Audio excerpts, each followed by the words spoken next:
students, welcome in the today's lecture of the surgery. The today's lecture will be on peptic ulcer. It is the second lecture on the peptic ulcer.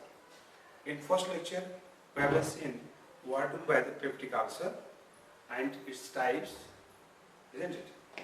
And their sites are there, isn't it? And also we have seen with starting the etiology or the causes of the peptic ulcer, isn't it? And we have completed the causes of the acute peptic ulcer and the causes of chronic gastric ulcer in the previous lecture, first one lecture. This is, as already said, it is second lecture of the peptic ulcer. In this lecture, we will discuss about the further causes of the peptic ulcers, and that's the causes of mainly the duodenal ulcers, because the causes of the chronic gastric ulcers were already completed. I will see the causes of the chronic duodenal ulcer. The causes are the various one. These are represented with the tree diagram are there. Causes of the chronic duodenal ulcer. These are divided into these groups. First is hyperacidity, second genetic factors, third is susceptibility, then trauma, and the endocrine factors and the dietary factors, isn't it? So 1, 2, 3, 4, 5, 6 the causes of the chronic duodenal ulcers are divided in these 6 groups are there, isn't it? Well, we'll see one by one these factors. The first one, hyperacidity. The hyperacidity, it is a main cause of the duodenal ulcer. Main cause of the duodenal ulcer, where this excess secretion of the acid that will be passes or reaches to the duodenum or first part of the duodenum, and it causes the autodigestion of the duodenal mucosa and result into the ulceration. In most of the patients, this cause is present there. Which one? Hyperacidity. Second one is a genetical factor. Genetic factors. Genetic factors have the two factors are there. One is blood group O, and second is hereditary. The first one, that is blood group O. It has been seen that the peptic ulcers, especially duodenal ulcers, they are 3 to 4 times more common in the persons with the blood group O than that of the persons with other blood groups. So it is common in this blood group O persons are there. It has been postulated that in blood group O, there is what? The increase the population of the accentic cells that will secrete the HCl. And if the proliferation is there, that will cause the increased secretion of acid and will result in hyperacidity in persons with the blood group O. Second is hereditary. It has been seen in some cases the tendency of the duodenal ulcers, it will be transmitted from generation to generations.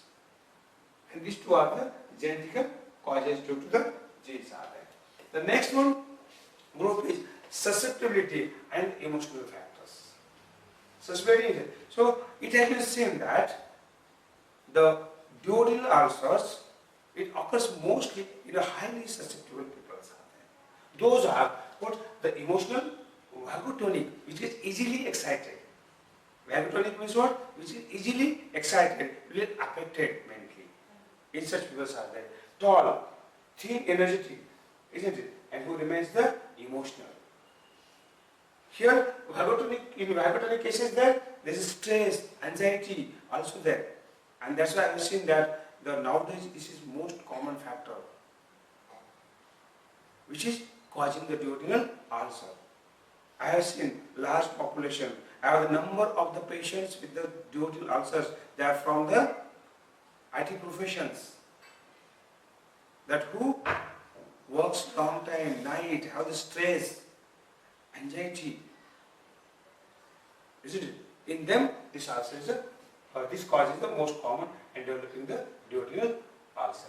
So that is a third one cause. Fourth one is a trauma. Trauma of the duodenal mucosa, and this trauma is mostly caused by the acid and the child which continuously gets ejected from the stomach and reaches to the first part of the duodenum and causing the trauma or irritation of the mucosa of the duodenum. Next important factor is the fifth one, endocrine factors. Endocrine factors. In endocrine factors, the endocrine glands or the endocrine system will get affected by the neurogenic factors, that is vagus nerve stimulation. But apart from these neurogenic factors, some special endocrine disorders will also cause the duodenal ulcers, and these are, see here, the number one, the excessive adrenocortical activity. Excessive adrenocortical activity. If adrenal cortex causes the excess secretion, this acetate, or this long use of the cortisol and the acetate, it also causes the duodenal ulcer, causing the increased secretion of the acid. The second, Zollinger-Ellison syndrome.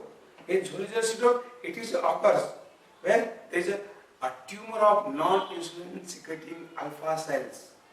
Non-insulin secreting alpha cells, when it is increased by the or due to tumor, it will cause increased secretion of the acid. We understood. Zollinger-Ellison syndrome means what? This is a condition where there is a tumor of non-insulin secreting alpha cells in the pancreas. When such a tumor is there, which will cause increased secretion of acid and result into the duodenal ulcers. Then the next, hyperparathyroidism. In case of the hyperparathyroidism, this increased secretion of the acid and the chyme will cause the duodenal ulcer. Then the last one, the tumors of the endocrine glands is the adenoma. Various adenomas that will cause the increased secretion, that is called multiple adenoma syndrome. That in case of the either the adrenal glands, parathyroid, and the pancreas. In this pituitary, even in pituitary tumor also there. Pituitary tumor also there. Increased secretion of the acid will causing the duodenal ulcer. So all these are the etiological factors which are divided into the 6 groups which causing the chronic duodenal ulcer. Apart from this, what causes we have been seen in acute duodenal ulcer, that may be also the causes of it. But first it will cause acute duodenal ulcer, and then it will lead into the chronic duodenal ulcers. So do you understand? So causes of the acute plus these causes are the total causes of the duodenal ulcer. As you have seen, there are the multiple factors causing the duodenal ulcer. It may be either single or maybe in the a combination. Then next one. So carefully see the chart and then properly revise this etiology or the causes of the duodenal ulcer and prepare yourself. Now coming to the characteristics of the peptic ulcers. There is a characteristic of the duodenal ulcer and the gastric ulcers. And these characteristics that is differentiating these ulcers will say on the basis of the pathology and on the basis of the clinical feature. First of all, we will see the characteristic and the differentiation of the gastric and duodenal ulcers on the basis of the pathology. So this chart or table, it gives or differences that these are number one. You see the acute ulcers are there and the chronic ulcers. First of all, see the acute ulcers. They may occur in any part of the stomach or duodenum. According to site, occurs at any part, either stomach or the duodenum, that will be exposed to the acid over there. While the chronic ulcers, the 90% cases, in 90% cases of the peptic ulcers, the chronic ulcers occurs only at that site, the site which is constantly exposure to the acid. That's called acid bearing area. Bit particular on that, isn't it? Then second, the acute ulcers are usually multiple. Acute ulcers are usually, see here, it is a multiple. While chronic ulcers are single, either gastric or duodenal, but mostly duodenal ulcers are single and they are kissing duodenal ulcers. Means kissing means what? The one ulcer is present on the one wall of the duodenum and another on the opposite side. That's called the kissing ulcer. One is on the posterior wall, which is most common side, posterior wall, and exactly opposite to the posterior wall, this ulcer, lesion on posterior wall, on anterior wall this ulceration. That's called kissing ulcer, isn't it? And this one. Then the acute ulcers are usually shallow. Acute ulcers are usually shallow and erosion of the mucosa. And when get deeper, they diminishes in dimensions. As dimensions are there, and at the depth progressively, so that they have a typical terrace appearance. Terrace appearance. These ulcers are usually shallow, acute one. They are not deeper. But when they goes deeper, they diminishes their dimension. Sizing is decreased, and as they goes progressively deeper, they appears like a terrace one. That. While the chronic ulcer usually deep ulcers are there. They are not shallow, deep, and they extend beyond the mucosa. While these ulcers, they doesn't extend beyond the mucosa, so they only remains limited to the mucosa, superficial. While these ulcers, the deeper, isn't it, and they goes deeper to the all layers of the stomach or the duodenum, especially duodenum there, isn't it? And they have punched out appearance. Their margins are punched out, isn't it? And there is what fibrous tissue and edematous thickening, and the ulcers are puckered out there. Puckered. Then next one, the surrounding mucosa is grossly congested and the edematous. Surrounding mucosa is grossly congested and edematous there. While here surrounded by a smooth mucosa, which is overhangs the ulcer, in which the chronic means mucosa overhangs the ulcers are there in chronic. While here it is congested and the edematous. While other differences, pathological differences are the surrounding mucosa grossly congested and then the isolation in that way, and here's the overhangs. Now shape of the ulcer. In acute ulcer is of the irregular shape. Acute ulcer is of the irregular shape. While chronic ulcer in duodenal it is always oval. In duodenal it is always oval, sometimes round. But gastric chronic ulcers, they are the round one, isn't it? Oh, and they are bigger. Then hemorrhages. Hemorrhages are to be seen. Then hemorrhages are common. With the perforation is rare, and penetration usually does not occur. In the acute ulcers, hemorrhages are more common than the chronic, but penetration and perforation is less common. While here hemorrhages are there, and the penetration are both less common in proportions of the number of ulcers. However, perforation and penetrations are very common in case of the chronic ulcer and specifically of the duodenal ulcer. This perforation and the penetration is common in both, but more common in the chronic duodenal ulcer. Next one, microscopically, this striking abscess of the inflammation, inflammatory changes, and there is a fibrosis. In acute, there is a inflammatory changes are not present there, and the fibrosis, no fibrosis. While in chronic, there is a central area in necrosis, surrounded by the inflammatory area, and the fibrosis also seen there. Is it these lymphocytes and they are found infiltrated, that indicating there is a inflammation. And as chronic ulcer goes to healing, with the healing process there is a fibrosis takes place, and that's why we found the fibrous tissue, isn't it? So these are the differences between acute and the chronic peptic ulcers are there on the basis of the pathology or their characteristics. Do you understand? Now we'll see the clinical features of the peptic ulcers. We'll see the clinical features of the peptic ulcer, and we'll study the clinical features of the peptic ulcer with the comparison of the symptoms of the chronic gastric ulcer and the chronic duodenal ulcer. So let's just follow this chart. First of all, periodicity. Periodicity in gastric ulcer, periodicity is less marked. Less marked means pain doesn't come periodically. It may either continuous or in relation with the pathology there. Second, periodicity is marked in case of the duodenal ulcer. In duodenal ulcer, periodicity is very marked, where the attack of the duodenal ulcer, the development of symptoms which occurs with periodic onset. And this is mainly concerned with that of the mental anxiety. When patient is stressed, anxious, a patient night watching is there, and then this development of the or attack of the symptoms of the duodenal ulcer. Second, characteristic of the pain. The character of the pain in case of the gastric ulcer, burning, spasmodic, pricking in nature, and in cases of deep ulcers, there may be a penetrating pain and also goes deep. And the pain starts almost instantly after taking the food, and the ulcer is irritated by the food and acid. So this is very characteristic of the gastric ulcer. What will be the pain? Pain instantly after taking the food.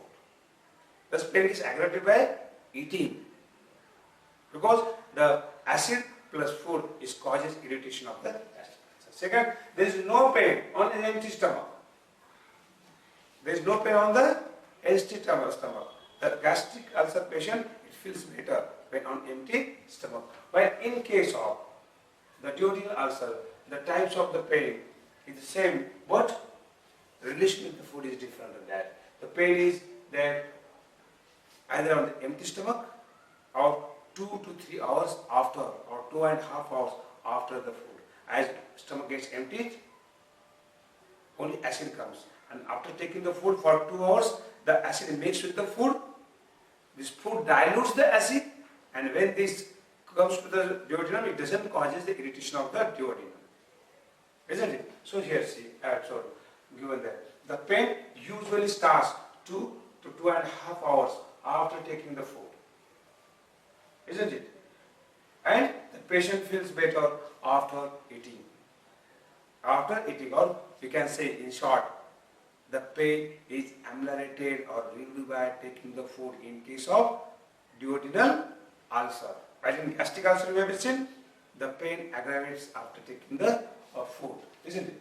And these patients are securing the good amount of acids, even empty stomach, have nothing to dilute, and that's why there is a pain when on empty stomach there, isn't it? And when the patient takes the food, as I already said, it dilutes the acid. So remember, in short, I will tell you that in case of the duodenal ulcer, pain occurs 2 to 2.5 hours after the food.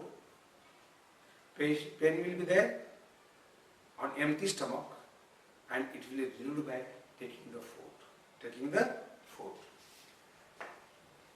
The next one, vomiting. Fairly common. In case of gastric ulcer, it is fairly common, and it is vomiting of the food, and it occurs after the food, immediately after the food, and it will be self-induced. Why? Because the patient gets pain immediately after taking the food, and patient gets relief on vomiting. After the vomiting, that's why patient vomits. While in case of duodenal ulcer, not common. Vomiting is not so common, but sometimes it may be present, isn't it?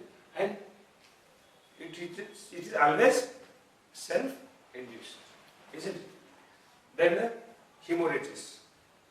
Hemorrhages, they are common in both the duodenal and the gastric ulcers, is there? But in the gastric ulcers, there is more hematemesis and the less melena. The hemorrhages in the peptic ulcers are in the two forms. One is hematemesis, means vomiting of the blood. Second is the melena, means where the blood passes with the stool. In gastric ulcer, the hematemesis, means vomiting of blood, is more common, and melena is less. While in case of the duodenal ulcers, the melena is more common and the hematemesis is less common. The ratio, the comparison of the hematemesis and the melena with gastric and duodenal ulcer is a 6:40.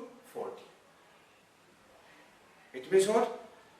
If in case of duodenal ulcer, the hemorrhages occurs 60%, while melena 40%. While in duodenal ulcer, the hemorrhages 40%, hematemesis 40%, and melena 60%. Yes, means in duodenal ulcer, simply remember, regarding the hemorrhage, in gastric ulcer, hematemesis is more common. It's about 60%. In 60% case occurs, and melena is common, occurs about in 40% of the patients. While in the duodenal ulcers, the melena is 60%. Or it occurs in 60% of the people, while hematemesis occurs in 40% of the people. So that's the hemorrhage. Then appetite. Appetite, gradually there is loss of the appetite. And primarily this is because of the patient afraid of taking the food on account of the pain. In the gastric ulcer, appetite gradually decreases. Initially, it is due to the fear. Patient afraid of taking the food on account of the pain, as he get the pain after taking the food. So that's why he avoid the food. But later on, this result into the decrease the appetite. While in case of the duodenal ulcer, appetite is very good. Good. Patient eat well. Patient prefer to eat. Appetite is also good, and patient preference is to eat. Why?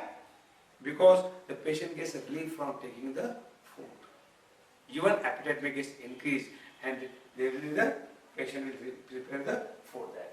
Then loss of the weight.